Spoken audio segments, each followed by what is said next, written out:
Oluremi Tinubu, the wife of President Bola Tinubu, recently spoke out about Nigeria's economic problems, passionately defending her husband. The moment was full of tension as she addressed the growing concerns that Nigerians were feeling. Fuel prices had skyrocketed after President Tinubu removed the subsidy on petrol, causing unrest and uncertainty among the people. But Oluremi wanted to set the record straight, saying that her husband was not to blame for the hardship the country was facing. In a dramatic scene, during her visit to the Oni of Ife, she stood tall, looked the people in the eyes, and reassured them that her family had no selfish desires.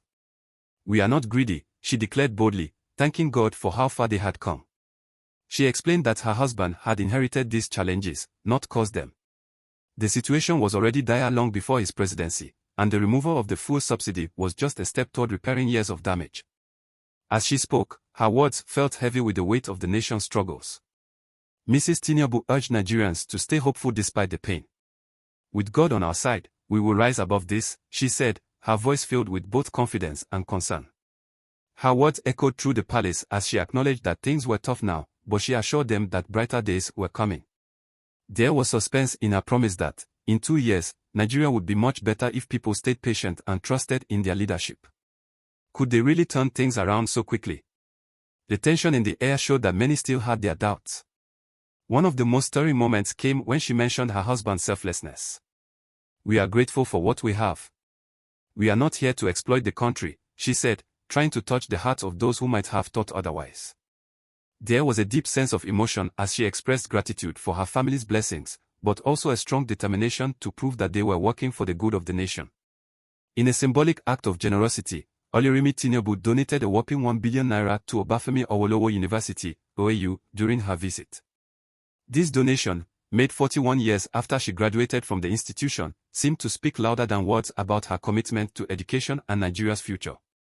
Her eyes showed the pride she felt as she called on the students to make use of opportunities like the National Students' Loan Scheme, which her husband's administration had introduced to help young Nigerians achieve their dreams. But the conflict didn't stop there. In a time of economic crisis, many questioned why such a large donation was being made. Was this act of giving enough to counter the heavy burden of rising costs that everyday Nigerians were feeling? The suspense hung in the air as people wondered whether such charitable gestures would be enough to soften the blow of harsh economic reforms. As Oluremi wrapped up her visit, the Oni of Ife praised her efforts, calling her a role model for the younger generation. He even named a road and a pavilion at the university after her, cementing her legacy in the eyes of many. But beneath the surface, the uncertainty of Nigeria's future lingered. Would these promises of hope and change come true, or were they just words meant to soothe a troubled nation? With her poised and emotional speech, Oluremi Tinubu left the people with much to think about. Her words carried a sense of promise, but also a challenge. Could the people of Nigeria hold on, stay strong, and trust their leaders during this difficult time? Only time would tell, and the suspense of what the next few years would bring gripped everyone's minds. Thanks for watching. Don't forget to like, share, and subscribe. Hit the notification bell so you never miss an update. Stay tuned, and I'll see you in the next video.